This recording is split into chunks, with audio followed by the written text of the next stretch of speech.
અવતારિણે શ્રી સ્વામિનારાયણાય નમો નમઃ. શ્રી હરિકૃષ્ણાય નમો નમઃ. શ્રી પૂર્ણ પુરુષોત્તમાય નમો નમઃ. શ્લોક નંબર 106 કન્ટિન્યુ. ત્રિગુણાત્મા તમઃ કૃષ્ણ શક્તિર્દેહ તદીયયોઃ જીવસ્ય ચાહં મમતા હેતુર્માયાવગમ્યતામ. ભાષ્ય. હવે માયાનું નિરૂપણ કરે છે. ત્રિગુણાત્મા પ્રકૃતિ વિચિત્ર વસ્તુઓને પેદા કરે છે અને વિસ્મયરૂપ હોવાથી તેનો નિર્દેશ માયા શબ્દથી કર્યો છે. માયા સિવાય અન્ય કોઈ આટલું વિસ્મયરૂપ નથી. બ્રહ્માંડના અવકાશમાં જે કાંઈ વિચિત્ર જણાય છે. માયાના અર્થ બે થાય છે. ઇન્દ્રજાળ, ખોટું હોય અને સાચું દેખાડી દેવું, એને હોતે માયા કહે. કેલાલની માયા જાળે એટલે એ ઇન્દ્રજાળ કહેવાય. અહીંયા માયા શબ્દ એવા અર્થમાં વપરાણો નથી. ત્રિગુણાત્મા તમા કૃષ્ણ શક્તિ દેહ ઓલું હા, એટલે માયા શબ્દ છે એ આશ્ચર્યકારી શક્તિઓના અર્થમાં વપરાણો છે. માયામાંથી સર્જન થાય છે, એમાં કોઈ માણસની બુદ્ધિ પહોંચી ન શકે. અગ્નિને પાણીને બેન ભળે કા? અગ્નિ આવી જાય તો પાણી આવી જાય તો અગ્નિ ઠરી જાય, એને બેને ભળે નહીં. પણ ભગવાન એના બધાનું કોમ્યુનિકેશન કરીને બધું સૃષ્ટિ કરે બધાને.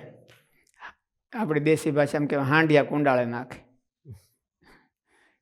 5 ભૂતો એવા છે કે એકબીજાને વિરુદ્ધ હોય તો પણ બધાને યથાયોગ્ય ભેળવી અને કોઈ ન કરી શકે એવું કામ પ્રકૃતિ દ્વારા કરે છે ભગવાન. એટલે એને માયા કહેવામાં આવે છે. પણ માયા એટલે ઇન્દ્રજાળ, કેલાલની માયાજાળ એવી માયાજાળ નથી. માયા સિવાય અન્ય કોઈ આટલું વિસ્મય રૂપ નથી. બ્રહ્માંડના અવકાશમાં જે કાંઈ વિચિત્ર જણાય છે તે બધું માયારૂપ પ્રકૃતિનો વિલાસ માત્ર જ છે. એટલે માયા શબ્દ વિસ્મયના રૂપમાં પ્રસિદ્ધ થયો છે એમ કહી શકાય. આ માયા શબ્દથી નિર્દેશ કરીને અદ્વૈતી પ્રકૃતિના મિથ્યાત્વની શંકા કરે છે તે ખોટી પડે છે. કોઈ પદાર્થ વાસ્તવમાં હોય છતાં તે જો વિસ્મયકારી હોય તો તેને માટે માયા શબ્દનો પ્રયોગ કરાય છે. જેમ કે શ્રી વિષ્ણુ પુરાણમાં પ્રહલાદની રક્ષા પ્રસંગે કહ્યું છે કે તે શીઘ્રગામી સુદર્શન ચક્રે તે બાળકની રક્ષા કરીને સંવરાસુરની હજારો માયાઓને એક પછી એક કરીને નષ્ટ કરી દીધી. તે માયાના અસ્ત્રો મિથ્યા ન હતા, કારણ કે સુદર્શન ચક્રે એક પછી એક એમ કરીને તેનો વિનાશ કર્યો હતો. કોઈ ઐન્દ્રજાલિક જ્યાં ઇન્દ્રજાળ કરે છે ત્યાં પણ તત્કાળ જ તે વસ્તુઓને પેદા કરે એવા મણિ અથવા મંત્ર આદિ વિસ્મયજનક દેખાય છે જ. શ્રુતિ પણ કહે છે કે માયા શબ્દથી પ્રકૃતિને ઓળખવી અને માયાવી શબ્દથી મહાન પરમેશ્વરને જાણવા. માયા તો પ્રકૃતિમ વિદ્યાત માયી નામ તો મહેશ્વર. એટલે માયા એટલે પ્રકૃતિ અને ભગવાન એના માલિક છે. માયાના નિયંતા પરમાત્મા તેમાંથી આ વિશ્વને ઉત્પન્ન કરે છે અને તેમાં અન્ય જીવ માયાથી બંધાયેલો રહે છે અને તેમાં અન્ય જીવ માયાથી બંધાયેલો રહે છે. આ રીતે મંત્રમાં પ્રસ્તુત કરેલી જે માયા તે શું છે એમ જાણવાની જરૂર જણાય ત્યારે શ્રુતિએ તેની વ્યાખ્યા કરીને કહ્યું કે માયા તે પ્રકૃતિ છે અને માયાપતિ તે પરમેશ્વર છે. એટલે શ્વેતાશ્વરની આ શ્રુતિના અર્થથી પ્રકૃતિને ઉદ્દેશીને અદ્વૈતીઓ માયાનો અર્થ મિથ્યાત્વ કરે છે તે ખોટું પડે છે. કારણ કે પૂર્વ પ્રસ્તુત માયાને ઉદ્દેશીને પછી માયા શબ્દની વ્યુત્પત્તિ આશ્ચર્યરૂપ અર્થમાં નિરૂપિત છે.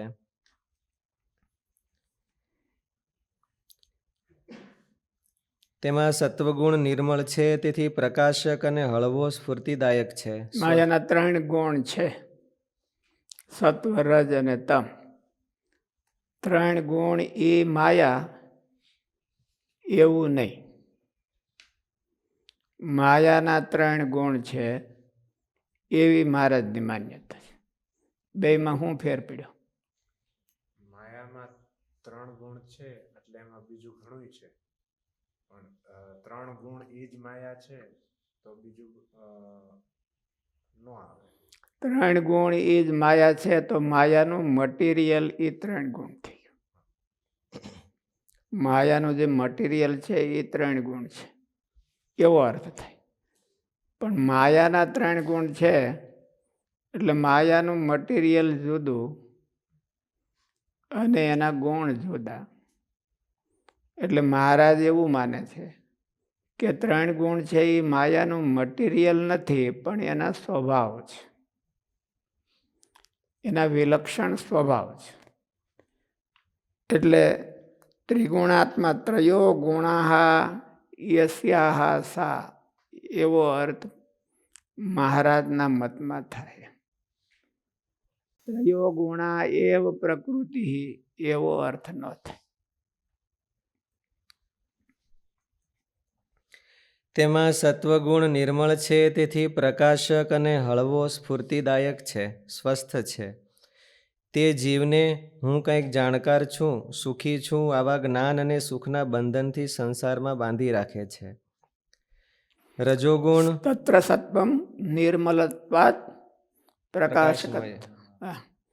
સત્વગુણના કે નિર્મળ અને પ્રકાશ, આપણે કાલ ચર્ચા કરી હતી ને, લઘુ પ્રકાશકમ પ્રકાશકમ એટલે નિર્મળતા છે. અને સત્વગુણ છે એ બાંધે છે કેવી રીતે? સુખ સંગેન જ્ઞાન સંગેન નિબધ્નાતિ. સત્વગુણમાં સુખ બહુ હોય છે. સુખ એટલે અનુકૂળતા બહુ હોય છે. અનુકૂળતા બહુ હોય છે. જીવને ઇન્દ્રિયો પણ બધા અનુકૂળ થઈને રહે છે. તો બહુ હોય છે એટલે સુખ સંગે જો એને એમાંથી સુખ મળે લેવા તો માયામાં બંધાણ સત્વગુણનું હોતે. આપણને કંઈક સારી સ્કિલ હોય, આપણે કરી શકતા હોય ને બીજા ન કરી શકતા હોય, તો એમાં સત્વગુણનો પ્રભાવ કહેવાય. કે આપણે એ કરી શકીએ છીએ બીજા નથી કરી શકતા. બધા ઇન્સ્ટ્રુમેન્ટ તો બધાને હરખા જ આપ્યા છે, પણ આપણે કરી શકીએ છીએ એ નથી કરી શકતા. એટલે એની એક આપણને વિશેષતા પ્રાપ્ત થાય, એનો વિશેષ એડવાન્ટેજ આપણને લાભ મળે. એ લાભ લેવા મળીએ તો બંધાઈ ગયા. સુખ સંગેન જ્ઞાન સંગેન. જ્ઞાનમાં હોતે સત્વગુણમાં જ્ઞાન વધારે થાય અને હજી મેળવું એવું એમ થાય. કોઈ ઘણા માણસો મરતા સુધી ભણતા હોય છે. લર્નિંગ ઇન્સ્ટિટ્યૂટ જ નહીં હો, ભણતા હોય એટલે યુનિવર્સિટીની ડિગ્રીઓ આપતા હોય છે. યુનિવર્સિટીની ડિગ્રીઓ 1 ડિગ્રી 2 ડિગ્રી, ઘણા મોટા પંડિતોની ડિગ્રીઓ જોઈ છે તમે? એક પાનામાં નો સામે ફલાણા લીટ ને ફલાણા લીટ ને ફલાણા લીટ, એવી બધી એક પાનામાં નો સામે એવી ડિગ્રીઓ હોય. એટલે એ જ્ઞાન મેળવે જ રાખે, એનો ઉપયોગ ન કરે. એટલે જ્ઞાન સંગે એને જ્ઞાનની વધારે ભૂખ લાગે. જ્ઞાન કરતાં ભગવાનની ભૂખ વધારે લાગવી જોઈએ. જ્ઞાન તો અથાણું કહેવાય. અથાણાનો ઉપયોગ ભોજનમાં વધારે સ્વાદિષ્ટ થાય ને ઝાઝું ભોજન કરવાની સૌને ખ્વાહિશ હોય છે, એટલે ઝાઝું ભોજન થાય એટલા માટે અથાણું હોય. એટલે જ્ઞાન છે એ મહિમા સમજાવે છે. એટલે ભગવાનની વધારે, ભગવાન ડાયજેસ્ટ થાય આપણને વધારે, અને ભગવાનની આરાધના વધારે થાય. પણ જો જ્ઞાનમાં અથાણામાં ચોંટી રહે તો પેલું સુરા ખાતીની ઘોડી થાય, ગાજરડું મારું વેરી રે. મહારાજ બધાને પરીક્ષા કરી હતી ને કે પછી હાલો બધા આંખ્યું બંધ કરી જાઓ, જરા જરા પીરશું બધું. બધું નહીં, રસોઈ હોય થોડું એક નાની નાની આઈટમ, રોટલીનું બટકું, શાકના 2 ફોડવા, એક અથાણું, અથાણામાં જાજા હોય તો જાજા, બધું પીરસી દીધું. પછી બધાને કીધું કે આંખ્યું બંધ કરી જાઓ અને પહેલો હાથ નાખ, આંખ્યું બંધ કરીને હાથ નાખવાનો, જે આવે પછી એ જ લેવાનું, બીજું કંઈ નહીં લેવાનું. પીરસવાવાળાએ ધ્યાન રાખવાનું કે બીજું કંઈ નહીં દેવાનું. એમાં સુરા ખાતર આમ હાથ નાખ્યો તો ગાજરના અથાણા ઉપર સુરા ખાતરે કાવ્ય બનાવ્યું, ગાજરડા મારા વેરી રે. સુરા ખાતર બનાવ્યું હોય, પછી કોઈ સંતોએ બનાવ્યું હોય, પણ સુરા ખાતરની ભાવનાને લઈને. એટલે ગાજર છે એ ખાવાના થોડા હોય, એમાં એક અથાણું, અથાણા તરીકે એમ જ્ઞાનને અથાણા તરીકે કામ કરે અને ભગવાનને મુખ્ય ભોજન તરીકે કામ કરે તો બરાબર. નહીં તો જ્ઞાન સંગેન નિબધનાથી, સુખ સંગેન ચાનઘ. એમાંથી સુખ આવે તો એ સુખ લેવા જાય તો ભગવાનનું સુખ રહી જાય. જ્ઞાનનું સુખ છે એ કેવું સુખ છે? આત્મસુખ છે એ જ્ઞાનનું સુખ છે. કૈવલ્યમ સાત્વિકમ જ્ઞાનમ મનનિષ્ઠમ તો નિર્ગુણમ. ભગવાને ઉદ્ધવજીને એવું કીધું, મનનિષ્ઠમ તો નિર્ગુણ. મારું જ્ઞાન છે એ નિર્ગુણ જ્ઞાન છે, એટલે બહુ સુખદાયક. નિર્ગુણ એટલે અતિ સુખ અને અતિ આનંદવાળું છે. અને કૈવલ્યમ સાત્વિકમ જ્ઞાનમ, આત્મા સંબંધી જે જ્ઞાન છે એ સાત્વિક કહેવાય. એમાં સુખ છે પણ થોડુંક છે, ભગવાન સંબંધી. એટલે આ સુખ લેવા જાય તો ઓલાથી વંચિત થઈ જાય. ગ્રેટનો વેરી કોણ? ગ્રેટનો વેરી ગુડ. ગુડ થઈ ગયા એટલે પૂરું થઈ ગયું તો એ ગ્રેટ ન થઈ શકે. આપણે હારા સાધુ થઈ ગયા એટલે ઘણોય હા બીજાથી આગળ વધી ગયા, વિદેશ સામેથી હું આગળ વધી ગયો એમ, એટલે હા તો એ હારે છે એ અને વેરી થઈ. ચીનગારી લાગવી જોઈએ, પણ ચીનગારી ન લાગે. ભાટાય ન લાગે તો ચીનગારી તો ક્યાંથી લાગે? એટલે એ એનું વેરી છે. સુખ સંગેન, સુખ છે તો એ સુખ સંગેન જ્ઞાન સંગેન નિબધનાથી. જ્ઞાન ટાર્ગેટ ન હોવો જોઈએ, ભગવાન ટાર્ગેટ હોવો જોઈએ. સુખ છે એ ટાર્ગેટ ન હોવું જોઈએ, સેવા છે એ ટાર્ગેટ હોવી જોઈએ. ભગવાનની સેવા થાય તો એ ટાર્ગેટ હોવું જોઈએ. સેવા કરતા દુઃખ આવે તો સુખ આવે એવી કરવી. એ દુઃખ આવે તો એ સુખ ને દેનારી હોય, એટલે સુખની આસક્તિ ન રાખવી. પણ માણસ માત્ર સુખની આસક્તિ હોય છે, સમજ્યા વિનાની હોય છે. વધારે સુખ થાય એવું દુઃખ પણ એક્સેપ્ટ કરવું જોઈએ, અને વધારે દુઃખ થાય એવું સુખ પણ છોડી દેવું છે. તેમાં સત્વગુણ નિર્મળ છે, તેથી પ્રકાશક અને હળવો સ્ફૂર્તિદાયક છે, સ્વસ્થ છે. તે જીવને હું કંઈક જાણકાર છું, સુખી છું, આવા જ્ઞાન અને સુખના બંધનથી સંસારમાં બાંધી રાખે છે. હું સુખી છું એમાં શું દ્રષ્ટિ હોય? મારી આજુબાજુનું જે મટીરિયલ છે, બીજા કરતા સુખી છું. હું બીજા કરતા સુખી છું, હું બીજા કરતા હોશિયાર છું. એનો જ માણસ સુખ હોય છે, બીજું હોય. સુખનું સુખ નથી હોતું કોઈને, હરખામણીનું સુખ હોય છે. એટલે એ આની આ જિંદગી આના લોકમાં ચોંટી જાય, એ ભગવાન પાસે ન પોગે. હરખામણીનું સુખ જે લેતા શીખે એ ભગવાન પાસે ન પૂગે. હું બીજા કરતાં સારો છું, બીજા કરતાં સુખી છું, એ ભગવાન પાસે એને ભગવાનના સુખમાં દ્રષ્ટિ જ નથી પડી. નકર તો એને એવું થાય જ નહીં કે હું આના કરતાં સુખી છું, આના કરતાં સુખી. એને એમ જ થાય કે હજી મારે બહુ ઘણું બાકી રહી ગયું. ભગવાનનું સુખ તો એટલું બધું છે, એ તો વાચો નિવર્તનતે અપ્રાપ્ય મનસા. આનંદમ બ્રહ્મણો વિદ્વાન ન બિભેતિ કુતશ્ચન. બ્રહ્મણ આનંદમ વિદ્વાન.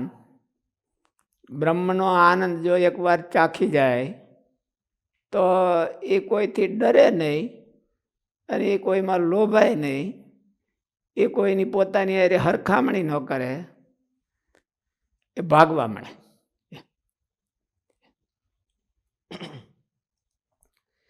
રજોગુણ વિવિધ પ્રકારના પંચ વિષયોમાં જીવને આસક્તિ કરાવે છે, અને તે તૃષ્ણા. રજોગુણ છે એ આ પંચ વિષયની આસક્તિ કરે. રજોગુણ વિવિધ પ્રકારના પંચ વિષયોમાં જીવને આસક્તિ રજોગુણ કરાવે છે. ગીતામાં કે શું કીધું, કેવી રીતે બાંધે છે?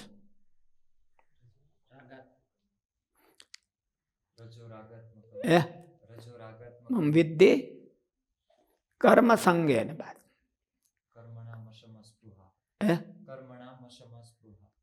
સ્પૃહા એનાથી બાંધે છે. એટલે સ્પૃહા એટલે સંબંધીમાં રાગ. સ્પૃહાનો વ્યક્તિમાં રાગ. સંબંધીમાં જેવું કાંઈ નહીં, કોઈ પણ વ્યક્તિનું બંધન થઈ જાય એને સ્પૃહા કહેવાય. પંચ વિષયમાં જે મને આ મળો, મને આ મળો એવી ઈચ્છા થાય એ બધી સ્પૃહા કહેવાય. એટલે એનાથી રજોગુણ બાંધે છે. એટલે એ તો હંધાઈને દેખાય કે આ બાંધે છે, પણ સત્વગુણનું બંધન કોઈને દેખાય નહીં. એટલે એ ટાળવું કઠણ છે. હોનાની બેડી કહેવાય. કે આપણે હોનાને આમ બોલો ગાળિયો નાખી દીધો તો કેટલું બધું મીઠું લાગે, તોડવું નથી હો, ભલે કાયમ આવશે. એટલે હોનાની બેડી કહેવાય. સત્વગુણ છે એ હોનાની બેડી છે. સુખ, અનુકૂળતા, એ બધી કમ્ફર્ટ ઝોન, એ બધી હોનાની બેડી છે.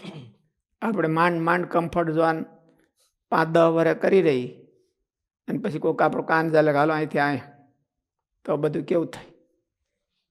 એટલે કમ્ફર્ટ ઝોનમાંથી કોઈ માણસ બહાર નીકળતો નથી. ગ્રહસ્થ કે ત્યાગી.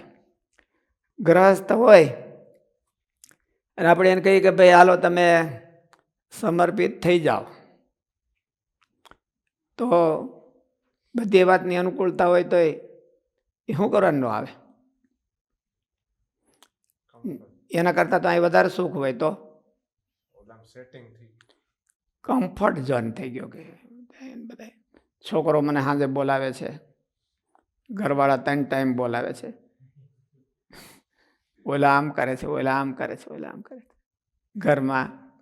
એટલે કે એણે પોતાની રીતે કમ્ફર્ટ ઝોન કરી લીધો હોય. ચેલેન્જ, ભગવાનના સુખ માટે પણ ચેલેન્જ કરવા માગતા ન હોય. ભગવાનનું સુખ મળે એ ચેલેન્જ વિના મળતું નથી. ચેલેન્જ લેતો એટલે કમ્ફર્ટ ઝોનમાં બેસી રહે, આખી જિંદગી પૂરી કરી દે. કમ્ફર્ટ ઝોન અનુકૂળતા હોય એટલે એ સાત્વિક છે, એ હોનાની બેડી છે. હોનાની બેડી કોઈ વાતે તૂટે નહીં. લોખંડની હોય તો કાપી જ નાખો, નાખી આવો કચરા પેટીમાં, એને આપણે શું કરવીશ. અને હોનાની બેડી હોય તો એને કોઈ ગહારો કરે તો એનો ભલે ને રહે નહીં, આપણે ક્યાં વાંધો છે, 2 અહીંથી આમ જમી લેવું.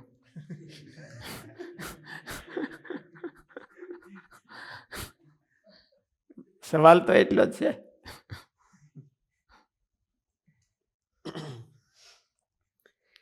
રજોગુણ વિવિધ પ્રકારના પંચ વિષયોમાં જીવને આસક્તિ કરાવે છે, અને તે તૃષ્ણાથી ભરપૂર રૂપમાં ભર્યો છે, ઉપજો છે.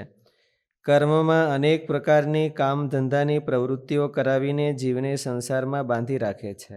કર્મ એટલે ધનને માટે અને કુટુંબને માટે એને પ્રવૃત્તિ માર્ગ કીધો.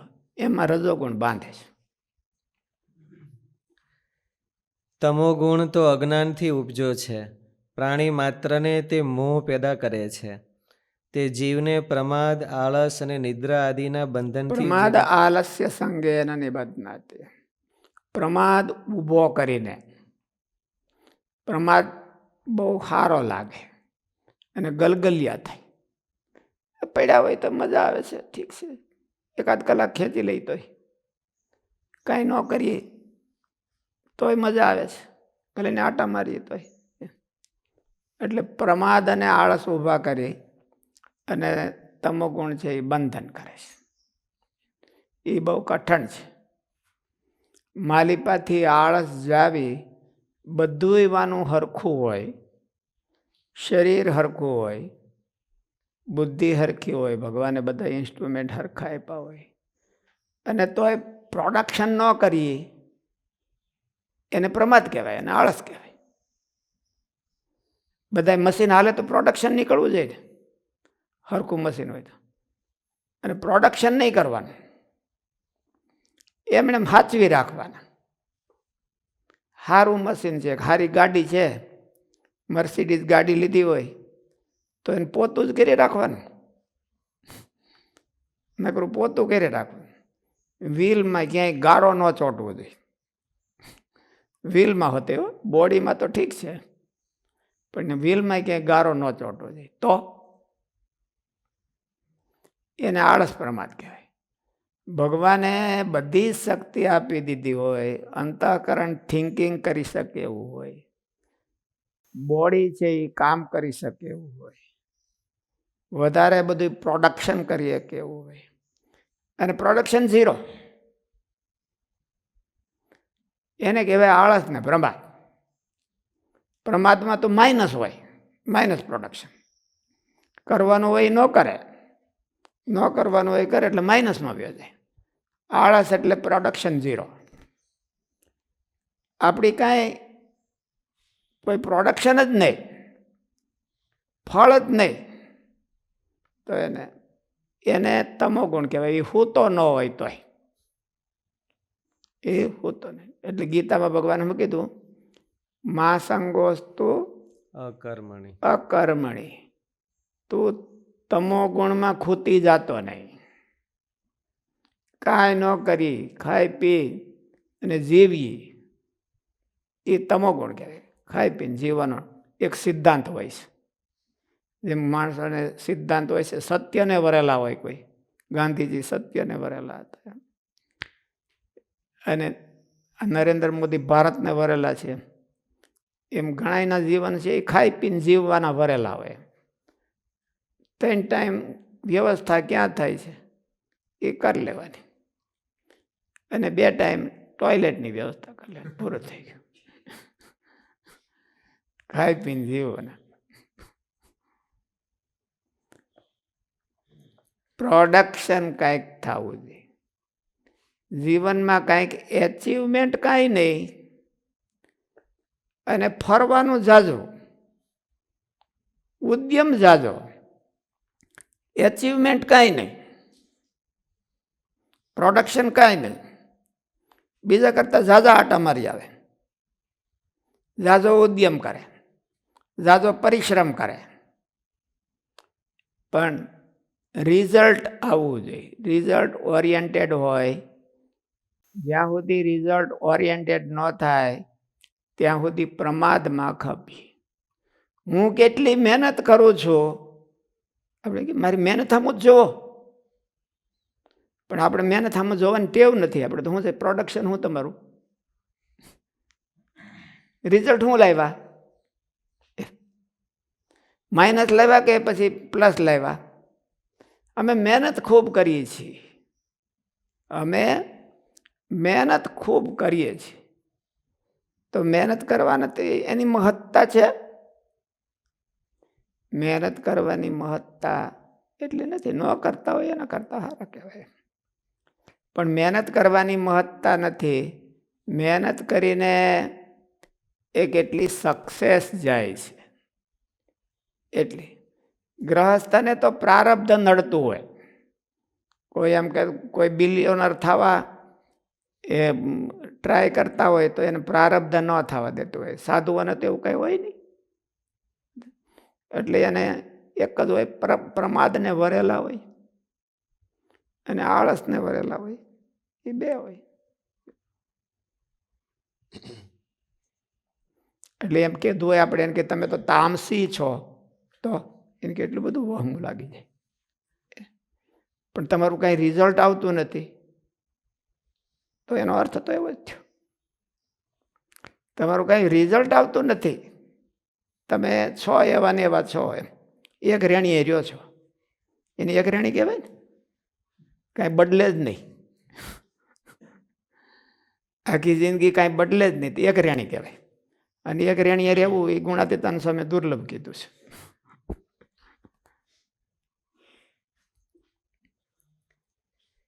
તમો ગુણ તો અજ્ઞાનથી ઉપજ્યો છે. પ્રાણી માત્રને તે મોહ પેદા કરે છે.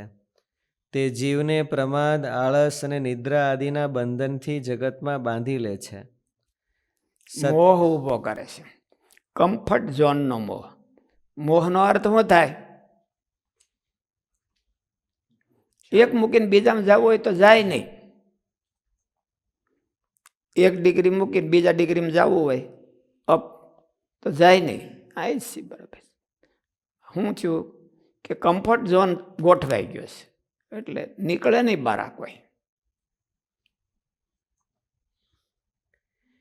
સત્વગુણ સુખની ભાવનાથી બંધન કરે છે. રજોગુણ અનેક પ્રકારના કર્મ પ્રવૃત્તિઓમાં જીવને બાંધે છે.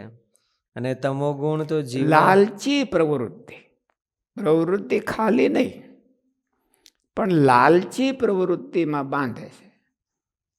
એને લાલચ મટે જ નહીં, આલોકની, પરમાત્માની નહીં. અને તમોગુણ તો જીવના યથાર્થ જ્ઞાનને ઢાંકી દઈને પ્રમાદમાં દબાવી રાખે છે. જીવને પોતાના શરીરની બધી જ ઇન્દ્રિયોમાં અને અંતઃકરણમાં હળવાશ જણાય અને બુદ્ધિમાં જ્યારે સ્ફૂર્તિ જણાય ત્યારે માનવું જોઈએ કે અત્યારે સત્વગુણ વધ્યો છે. 3 ગુણમાંથી એક ગુણ હોય ને હોય, પણ એને ઓળખવો કેમ? તો એ ગીતામાં કીધું એમ કે જ્યારે ઇન્દ્રિયોમાં સ્ફૂર્તિ, શરીરમાં સ્ફૂર્તિ અને અંતઃકરણમાં ક્લેરિટી તરત જ દેખાય ને કે આવું છે ને આ વિવેક, તો એમ જાણવું કે અત્યારે મને સત્વગુણ આવ્યો છે. ભ્રમણા થાય તો એમ જાણવું કે રજોગુણ. કાંઈ કામ કરવું ફાવે નહીં. ઘણા છોકરાઓ વાંચતા હોય ત્યારે એમ કરે, ઘડીક ઇતિહાસનું પુસ્તક લે, એ મૂકીને પછી ભાષાનું લે, એ મૂકીને પછી ગણિતનું લે, એ મૂકીને પછી ભૂગોળનું લે. 1-2 કલાક કાઢી નાખે ને કાંઈ ન થાય. એટલે એને રજોગુણ સ્વરૂપ છે. જ્યારે ઘણો લોભ જણાય, વિષય ભોગને માટે સતત કામ કરવાની ભાવના રહે, તૃષ્ણા વધતી જાય અને ક્યારેય નિરાંત ન જણાય, ત્યારે સમજવું કે અત્યારે રજોગુણ વધ્યો છે. જ્યારે જીવને પોતાના દિલમાં સત્વગુણમાં અને રજોગુણમાં બેયમાં ફેર એટલો. ગમે એટલી મહેનત કરે તો રજોગુણ અજંપો ઊભો કરે, અને સત્વગુણમાં મહેનત કરે એટલે પરમ શાંતિ ઊભી કરે. જેટલી મહેનત કરે એટલી પરમ શાંતિ થાય કે ઓ આજ તો ભારે કામ થઈ ગયું, આજે આ પૂરું કામ થયું. એટલે મહેનત બેય કરતા હોય. સત્વગુણ છે અને ભગવાનનો ભગત હોય તો મહેનત તો ખૂબ કરતો હોય, પણ એ મહેનત એને પરમ શાંતિ ઉપજાય. તો આ મહેનત કરે છે ને એને પરમ શાંતિ નથી, ને આ મહેનત કરે છે ને પરમ શાંતિ છે. એનું કારણ શું? પોતાના કંટ્રોલમાં મહેનત કરે છે અને આને રાગ છે એ મહેનત કરાવે છે. શું કે એનું કારણ શું ભાઈ? એક મહેનત કરે છે અને અજંપો ઊભો થાય છે, અને એક મહેનત કરે છે અને પરમ શાંતિ ઊભી થાય છે. એનું કારણ શું? લાલચથી અને સ્વાર્થથી કરે છે. મિનિંગફુલ મહેનત કરે છે અને બોલો મિનિંગલેસ મહેનત કરે છે. મિનિંગફુલ મહેનત હોય તો એને શાંતિ થવી જ જોઈએ ને. મિનિંગફુલ મહેનત હોય તો એને શાંતિ થવી જોઈએ, અને મિનિંગલેસ હોય તો શાંતિ ન થાય, બોલે અમુકનો અજંપો વધતો જાય. એટલે અજંપો વધે તો એ રજોગુણનું પરિણામ છે, અને શાંતિ વધે તો એ સત્વગુણનું પરિણામ છે. ગ્રહસ્થ પરિવાર માટે કામ ધંધા કરતા હોઈએ, મિનિંગલેસ ગણાય કે મિનિંગફુલ? માપસર કરીને એમાં પોતાનું અધ્યાત્મનું હતે કરતા હોય તો એને શાંતિ થાય, ન થાય તો એવું નહીં. એ તો એની ફરજ છે, ફરજ બજાવી લીધી તો એ ફરજ બજાવવાની શાંતિ હોય છે. રાગથી કરે તો ન શાંતિ થાય, ફરજથી કરે તો એને શાંતિ થાય. અને રાગ હોય તો એને તૃપ્તિ ન થાય. રાગ એ જ અજંપો છે. આ મારું શેડ્યુલ હતું ને મેં પૂરું કરી દીધું. નરેન્દ્ર મોદી શું કહે છે કે તમે 18 કલાક કામ કરો તો થાકતા નથી? તો એને શું કીધું? કામ કરે થાકે સંતોષ થાય. કામનો થાક હોતો નથી, કામ ન થાય એનો થાક હોય છે. કામ ન થાય ને, મહેનત આટા મારે તો એ કામ ન થયું હોય, એટલે એ પછી એને ચડતર થતું જાય, એટલે એને મગજમાં અજંપો ઊભો કરે. આજનું કામ જ કરી નાખ્યું તેને શાંતિ થાય, હાશ થઈ જાય અને એમ થાય.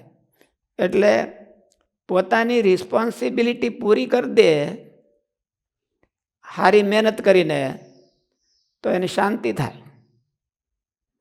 પણ રિસ્પોન્સિબિલિટી ભાગતો ફરતો હોય તો ભાગવામાં તો દોડવું પડે ને.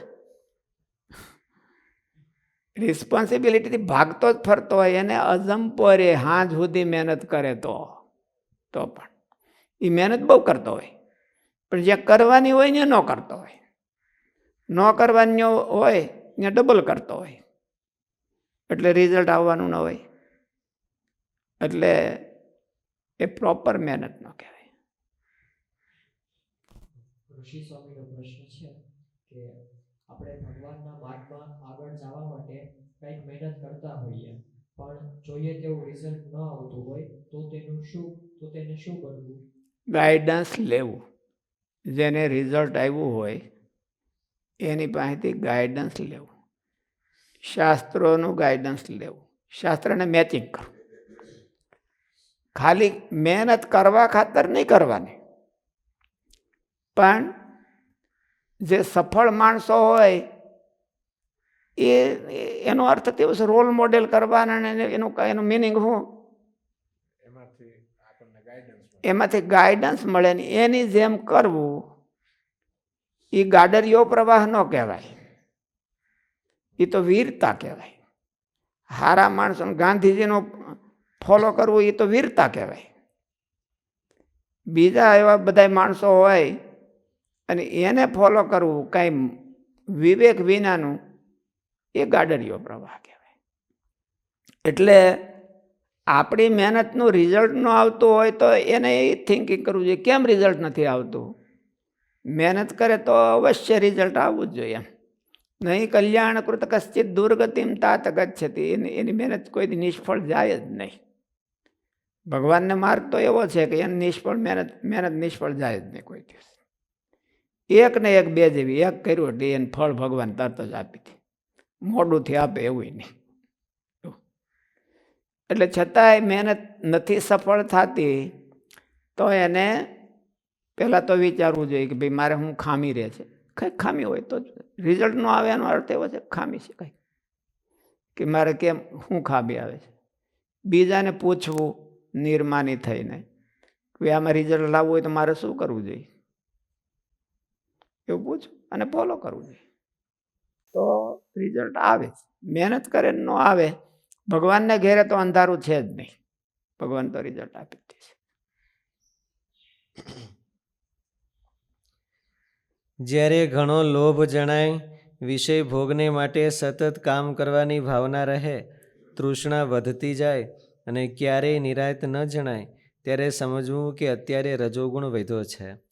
રજોગુણનો મુખ્ય સ્વભાવ અજંપો, રાગમ દુઃખમ એવું સાંખ્યમાં અર્થ કર્યો છે.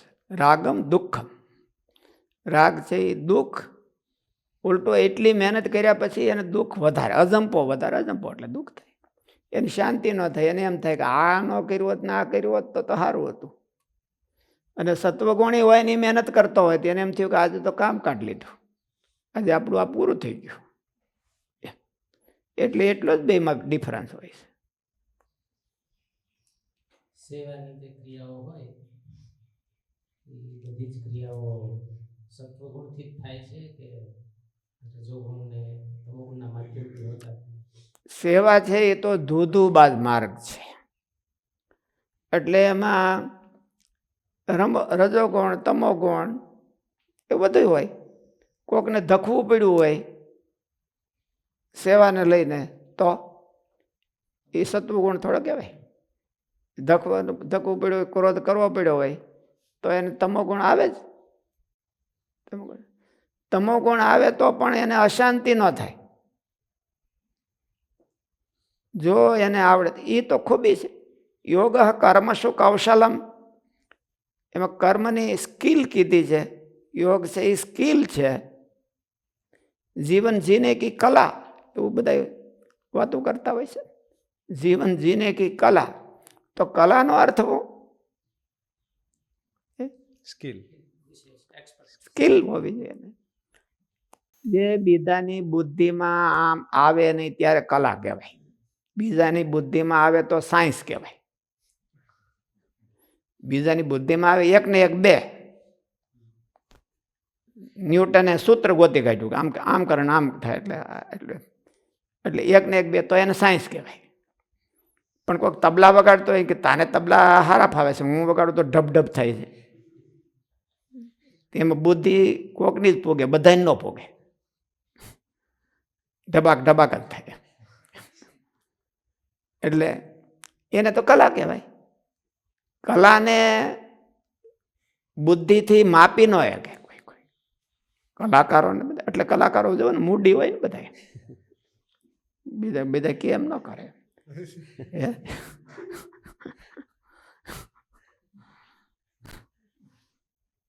એટલે કલા છે અને એને તો કલા કહેવાય. એટલે જીવન જીવવાની કળા કહેવાય. એટલે ક્રોધ કરે અને તો પણ એને અશાંતિ ન થાય. અને ઓલા કોઈ દીખી જાય નહીં તો એને અશાંતિનું પાર નહીં.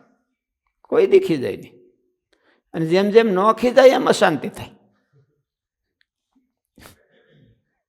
કારણ કે એની રિસ્પોન્સિબિલિટી ન પાળતા હોય, પછી ખીજાય નહીં તો અમુકની ઓલે તો આઢી જતું હોય બધી, તો અજંપો થાય ને.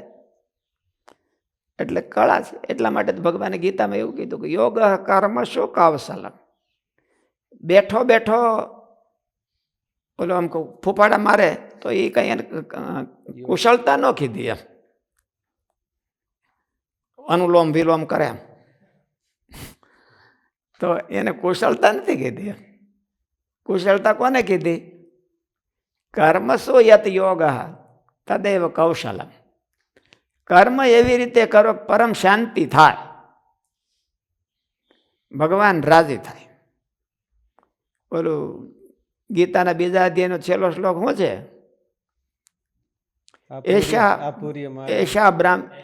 એશા બ્રાહ્મી સ્થિતિ પાર્થ નૈનામ પ્રાપ્ય વિમોહ્યતિ અંતકાલે બ્રહ્મ નિર્વાણ મૃચ્છતિ. એમ અંતકાલે પણ જો એમાં સ્થિતિ થાય તો બ્રહ્મ નિર્વાણ મૃચ્છતિ, બ્રહ્મનું સુખ પામે. એ ગીતામાં ભગવાને કર્મયોગનું કીધું છે કે એશા કર્મયોગથી આવી સ્થિતિ પ્રાપ્ત થાય છે. એમાં સૂર્યનું દ્રષ્ટાંત દીધું, જનક રાજાનું દ્રષ્ટાંત દીધું. ઘડી કંઈ નવરાય નહીં, સૂર્યને ઘડી કંઈ નવરાય નહીં. અને તોય એશા બ્રાહ્મી સ્થિતિ પાર્થ નૈનામ પ્રાપ્ય વિમોહ્યતે સ્થિત્વા સ્યામંત કાલેપી બ્રહ્મ નિર્વાણ મૃચ્છતિ. એને બ્રહ્મ નિર્વાણ એટલે બ્રહ્મનું સુખ પામે છે. દોડતો દોડતો સૂર્ય દોડે જ છે ને, તો એ ભગવાન કીધું છે એટલે એને બ્રહ્મનું સુખ મળે. આ હું તો હોય તો ન મળે. એને બ્રહ્મ નિર્વાણ અમૃત છે તે. જે કરવાથી પરમ શાંતિ થાય એ સત્વગુણનું પરિણામ હોય, અને જે કરવાથી પરમ અશાંતિ. અશાંતિ થાય એ રજોગુણનું પરિણામ હોય. પરિણામ બે હોય, બે પ્રવૃત્તિ જ હોય. પ્રવૃત્તિ એમાં ન હોય એવું કાંઈ ન હોય. એટલે એ પ્રવૃત્તિ હોય, ઓલી એ પ્રવૃત્તિ હોય. અને હોવાની પ્રવૃત્તિ હોય તો જેનાથી વધારેમાં વધારે મોહ થાય, બીજેથી ઉઠવાની ન ઈચ્છા થાય, એ મોહ કહેવાય. આજે તો કોઈ પરાયણે ઉઠાડી દેતા હોય તો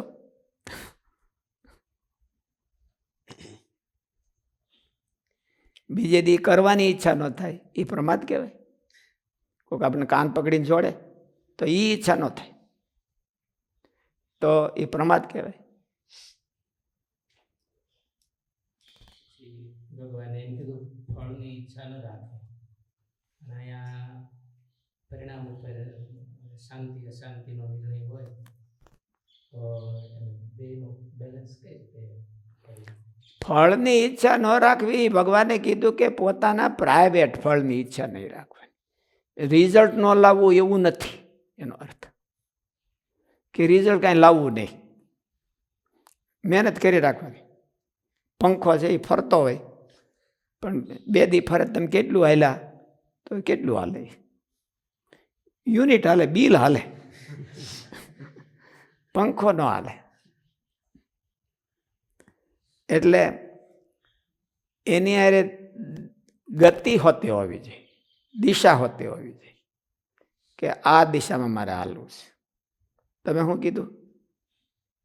બેનું કે પરિણામની ઈચ્છા ન રાખવી. એને પરિણામ ફળની ઈચ્છા ન રાખવી એનો અર્થ એવો છે કે પોતાનું પ્રાઇવેટ લાભાલાભની ઈચ્છા ન રાખવી.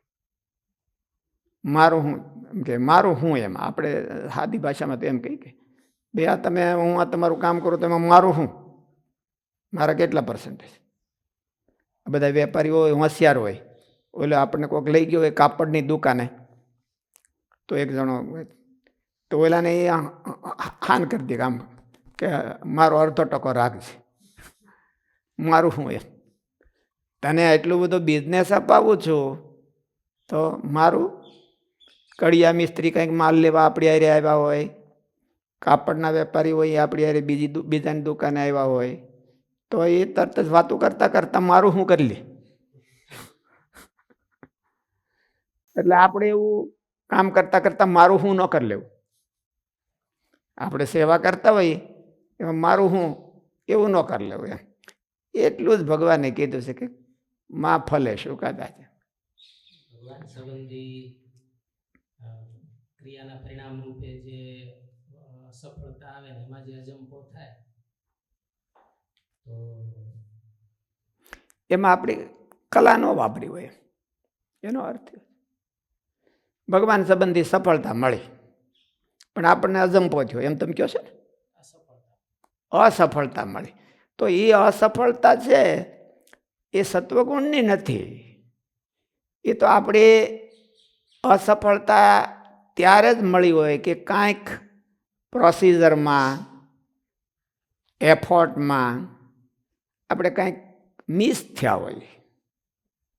એટલે મિસ થયા હોય તો અસફળતા આવે જ, એમાં કંઈ તો સવાલ ઓલું મિસ થયા હોય તો અજંપો આવે એનો.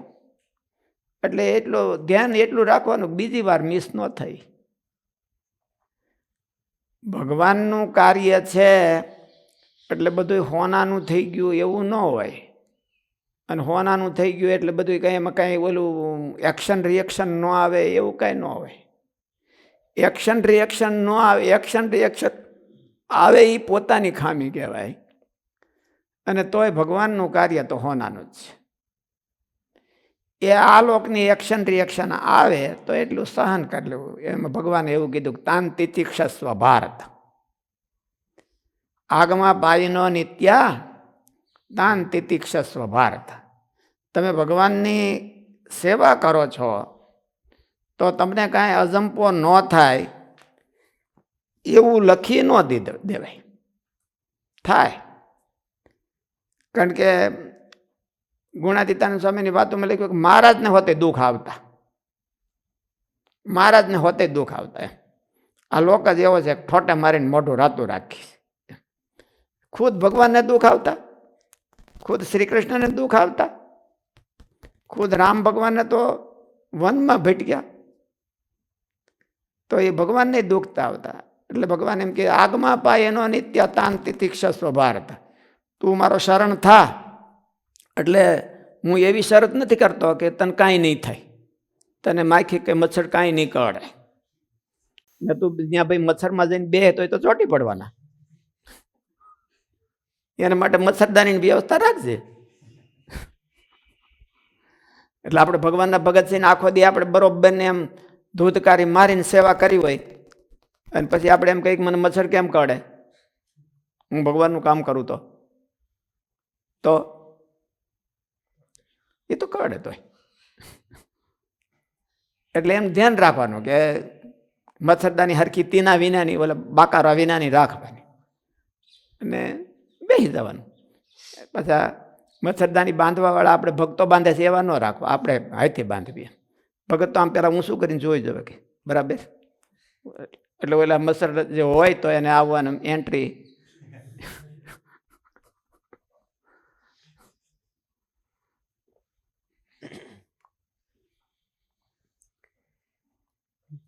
જ્યારે ઘણો લોભ જણાય, વિષય ભોગને માટે સતત કામ કરવાની ભાવના રહે, તૃષ્ણા વધતી જાય અને ક્યારેય નિરાંત ન એટલે જણાય. ભગવાન સંબંધી કામ કરતા હોઈએ આપણે તો એ થોડીક સાવધાની એટલે માટે રાખવાની કે અશાંતિ થાય એની એડવાન્સ તૈયારી જોઈએ, એડવાન્સ પ્રિપરેશન હોય છે.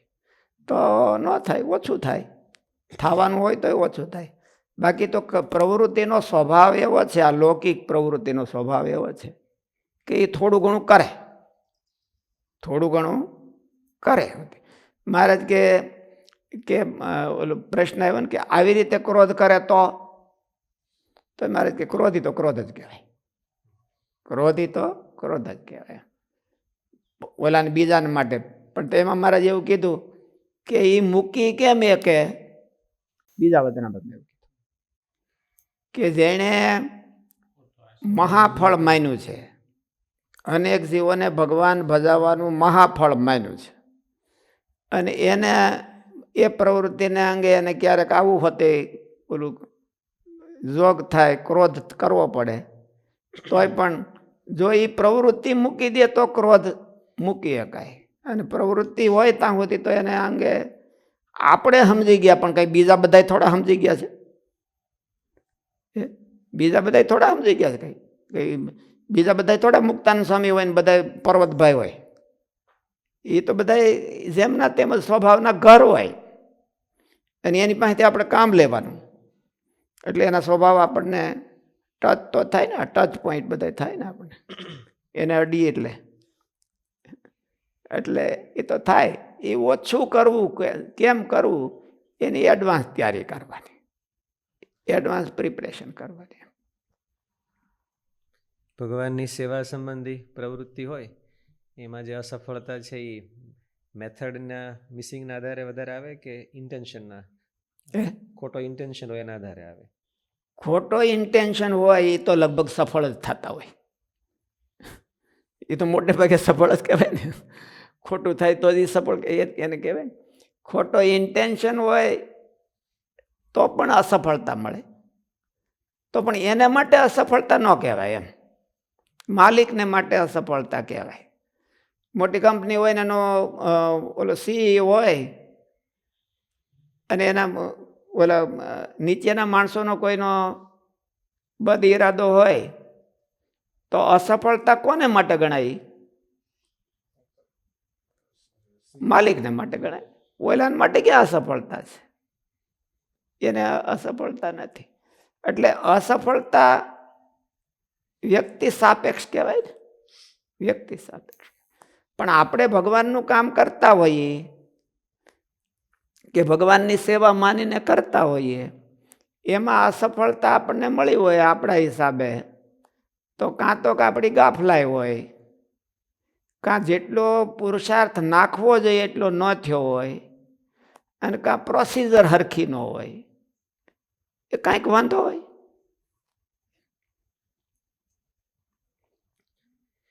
જ્યારે ઘણો લોભ જણાય, વિષય ભોગને માટે સતત કામ કરવાની ભાવના રહે, તૃષ્ણા વધતી જાય અને ક્યારેય નિરાંત ન જણાય, ત્યારે સમજવું કે અત્યારે રજોગુણ વધ્યો છે. એટલે ભગવાનનો ભક્ત હોય ને સત્વગુણી હોય તો પણ પ્રવૃત્તિ કરતો હોય. પેલો શ્લોક છે ને કે શું છે? સક્તા કર્મણ્ય વિદ્વાન એ ઠીક છે. આપણો 18મા અધ્યાયનો મુક્ત સંગ મુક્ત સંગા અનહમવાદે ધૃત્યુત્સાહ સમન્વેતા સિદ્ધ્ય સિદ્ધ્યો નિર્વિકાર કરતા સાત્વિક ઉચ્યતે. તો એમાં એને પ્રવૃત્તિ, એનું ચિત્ર છે એ પ્રવૃત્તિ કરનારું છે કે પ્રવૃત્તિમાંથી બેહી જનારું છે? ધૃત્યુત્સાહ સમન્વિતા, એનો ઉત્સાહ જ કે ડાઉન થતો નથી. એટલે ભગવાનની ઉપર હોતે થોડુંક નાખતા શીખવું જોઈએ, મહેનત કરતા શીખવી જોઈએ, અને પોતે પરફેક્ટ છે એવું બહુ બાંધી ન રખાય. આપણે કંઈક અધૂરા છીએ ને બીજા પાસેથી શીખવા જેવું આપણે હોય છે એવું આપણે સતત જાગૃતિ રાખવી જોઈએ. અને તોય છતાંય પરફેક્શનની ઈચ્છા ન રખાય. પરફેક્શનની ઈચ્છા રાખવી એ અડધી મૂર્ખતા કહેવાય. લાંબે કાળે રાખવી એને વાંધો નહીં, પણ પરફેક્ટ થાય તો જ હું કરું. એ કોઈ માણસ પરફેક્ટ હોતો નથી અને કોઈ કાર્ય પરફેક્ટ હોતું નથી. 100% સક્સેસ એ બુકોમાં લખ્યો હોય છે, પ્રેક્ટિકલમાં નથી હોતો. અને એમાં સ્ટાર્ટિંગમાં તો હોતો જ નથી. માણસ પ્રેક્ટિસ કરે જાય એટલે બેટર થતો જાય. ઓલું સૂત્ર છે ને કે પ્રેક્ટિસ મેક મેન પરફેક્ટ, તો એ ખોટું છે. પરફેક્ટ કોઈ થઈ જ નથી શકતો એક ભગવાન સિવાય. પણ પ્રેક્ટિસ મેક મેન બેટર. એ ગયા વખતે હોય એના કરતાં આ વખતે સારો થાય, ગયા વખતે હોય એના કરતાં હારો હારો હારો હારો થતી જ રાખે. પરફેક્ટ તો આવતું જ નથી, પરફેક્શન તો આવતું જ નથી ક્યારેય. પરફેક્શન તો ક્યારે આવતું નથી. એટલે પરફેક્શનને આપણે પકડી અને પોસ્ટપોન કરી દઈએ તો એ રીત નથી બરાબર. પરફેક્શન લાવવા માટે ટ્રાય જરૂર કરવી જોઈએ. પરફેક્ટ, અને એ ટ્રાય એન્ડ ટ્રાય એને રિપીટ એન્ડ રિપીટ કરી રાખવું જોઈએ. એ કાર્યને રિપીટ કરી રાખવાનું અને સાવધાની રાખવાની, તો એમાં બેટરનેસ આવે. પરફેક્ટનેસ નો આવે, પરફેક્શન નો આવે, બેટરનેસ આવે. આ પ્રેક્ટિકલ રૂલ છે. ઓલો બુકનો આદર્શ રૂલ છે કે કોણ પરફેક્ટ સાધુ કહેવાય, કોણ પરફેક્ટ ભગત કહેવાય. ભાવડા જ હોય. પરફેક્ટ મળે તો જ હું એને સાધુ કરું, કે પરફેક્ટ મળે તો હું ભગત કરું. ભાવડા જ પકડવાનો હોય. ભાવડા સિવાય તમને હાથમાં કોણ આવે?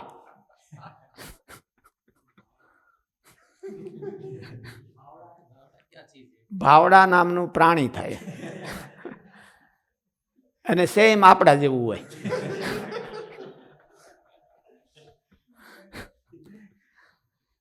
કાંઈ ખબર ન પડે એને ભાવડું કહેવાય. એટલે સેમ આપણા જેવું હોય અને એ પ્રાણી હોય, પણ હાવ આપણા જેવું નહીં. ઓલું તો 4 પગું પ્રાણી હોય, આપણે 2 પગા હોય, પણ આમ લગભગ સિમિલરિટી બધી હરખી હોય, સિમિલરિટી બધી હરખી હોય. જ્યારે જીવને પોતાના દિલમાં કોઈ બાબતનો નિર્ણય લેવાની શક્તિ ન રહે, સમજ્યા વિના કામ કરતો રહે, મોહ અને ખૂબ જ પ્રમાદ જણાય, ત્યારે સમજવું કે તમોગુણ વધ્યો છે. માયાના 3 ગુણ જીવને એક સરખી રીતે જ બંધનકારી છે. બધાય બંધનકારી. સત્વગુણ હોતે બંધનકારી છે. બંધન તો કરે છે. અહમને મમત્વ કરાવનારા છે સત્વગુણ હોતે. એટલે એ જો હરખો નો બંધાણો હોય તો એ અહમ છે એને બંધનકારક થાય. ઉલટું ભીષ્મ પિતાને બધાને બહુ પરફેક્ટ પુરુષો હતા, એને જેવું પરફેક્ટનેશન ક્યાં હોય? ભીષ્મ પિતા, જેને શ્રી કૃષ્ણ ભગવાન પણ આંગળી નો ચીંધી શકે કે આનામાં ખામી, પણ તોય જો ભગવાનને અર્જુન જેવા કાયમ ન આવ્યા, અર્જુન જેવા કાયમ ન આવ્યા. અર્જુન જેવો એનો પુરુષાર્થ સફળ ન થયો. પુરુષાર્થ પરફેક્ટ ગણાનો પણ સફળ નહીં. એના જેવું કોઈ કરી ન શકે, પણ કઈ સફળ ન થયો. શું સફળતા મળી લ્યો કયો? એવા મહારથી હતા તો એ કૌરવો જીત્યા તો નહીં. બધા પાંડવોને ઉલાળી નાખે એવા હતા એક દીમાં, તો કૌરવો જીત્યા તો નહીં. અને એના જેવું કોઈ ગણવું કોને? એટલું પરફેક્શન બીજે ક્યાં હોય? પણ પરફેક્શન હોય એટલે સફળતા હોય એવું ન હોય એમ. અને આના કાંઈ ઢંગ થોડો ન હોય તો એ સફળ થયા, અને બધું ઢંગ થોડો ન હોય તો એ સફળ થયા. મિનિંગફુલ હોય તો સફળ કહેવાય. મિનિંગલેસ હોય ને પરફેક્શન હોય તો સફળતા ક્યાંથી કહેવાય?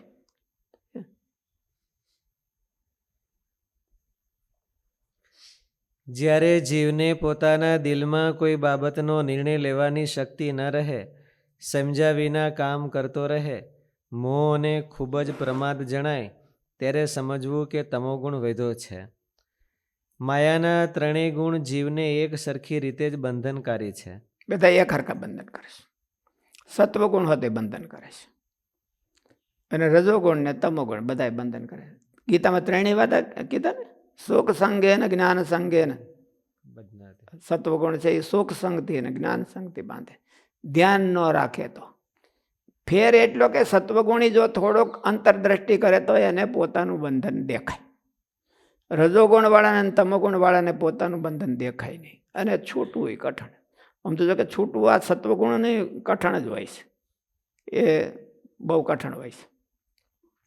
પોતાની માન્યતાઓ ભીષ્મ પિતા ને બધાય હારા હારા મૂકી જ નહોતા ગયેલો. બળરામ દાઉભા એ ન મૂકી શક્યા, વિદુરજી ન મૂકી શક્યા, ભીષ્મ પિતા ન મૂકી શક્યા, અક્રૂરજી ન મૂકી શક્યા.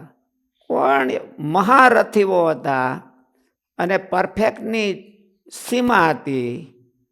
દ્રોણાચાર્ય એ બધા પરફેક્શનમાં એને ક્યાં ખામી હતી, પણ તો એ કંઈ ન મૂકી ગયા. અર્જુને કંઈ એવો પરફેક્ટ નહોતો તો એ કામ કરી ગયો. લ્યો, ભગવાનના રસ્તામાં તો આવું છે. ભગવાનના રસ્તામાં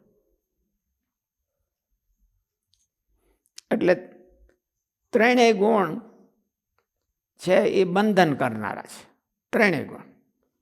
અને જો ધ્યાન રાખે તો જલ્દી છૂટી જાય, એવું હોતું હોય. પ્રશ્ન હતો ઓનલાઈન, એક પ્રશ્ન હતો, માયા છે એ મૂર્તિમાન છે કે અમૂર્ત છે? માયા મૂર્તિમાન છે કે અમૂર્ત? મૂર્તિમાન જ હોય. આપણને મળતી હોય તો મૂર્તિમાન જ હોય છે. ભગવાને સર્જી અમૂર્ત છે, પણ એ મૂર્તિમાન થઈને આપણી પાસે આવે છે. એવું મહારાજે વચનામૃતમાં કીધું કે ભગવાનનું ધ્યાન કરતા આડું આવીને આવરણ કરે એને માયા કહેવાય. આવરણ એટલે મૂર્તિમાન થયું. જે આવરણ કરે ને એને મૂર્તિમાન થયું. એટલે ખાલી ધ્યાન કરતા જ આવરણ કરે એવું ન હોય, કારણ કે આપણે ધ્યાન ન કરતા હોય તો આપણે માયા છૂટી ગયા કહેવાય. આપણે કોઈથી ધ્યાન કરતા જ ન હોય આખી જિંદગીમાં, તો એ માયા છૂટી ગયો ને, એને તો આવરણ આવવાનું છે જ નહીં સવાલ. એટલે એનો અર્થ એવો કરવાનો, આપણા કલ્યાણના માર્ગમાં જે કરતા હોય ને એમાં આપણે ન સફળ થાય, એમાં કાંઈ વિઘન આવે તો એ બધી માયા કહેવાય. આપણે ભગવાનની સેવા કરતા હોઈએ, એની સેવામાં આપણો ઉત્સાહ ઓછો કરી નાખે. આપણે ભગવાનનું ભજન કરતા હોઈએ, એ ભજનમાં ઉત્સાહ ઓછો કરી નાખે અથવા ડાયવર્ટ કરી દે. આપણે ભગવાનનો સત્સંગ કરતા હોઈએ, એની સત્સંગમાંથી આપણને ડાયવર્ટ કરી દે, તો એ બધી માયા હોય. અને એ મૂર્તિમાન જ હોય કે ધ્યાન રાખે તો ખબર પડે, નકર એ પાછી વહી જાય. આપણે નથી મચ્છર બટકું ભરીને ક્યાં આવી ગયો, આપણે ત્યાં ખબર ન હોય કે ક્યાં આમાં ઢીમણું થઈ જાય. પણ હવે ક્યાં વયું ગયું એ ખબર ન હોય. ભાળીએ તો આપણે એને ખેર લઈ લઈએ, પણ બટકો ભરીને વહી જાય. તો માયા એવી હોય, આપણે ડાયવર્ટ કરી અને એ આખી વહી ગયું, આપણને ખબર ન પડે કે અમારે કોણ વહી કરી ગયું એમ. પણ એ કાનમાં ઓલું ડાયવર્ટ કરી દીધું હોય. એટલે માયા લગભગ મૂર્તિમાન જ હોય છે. સારું. સહજાનંદ સ્વામી મહારાજ મહારાજની જય.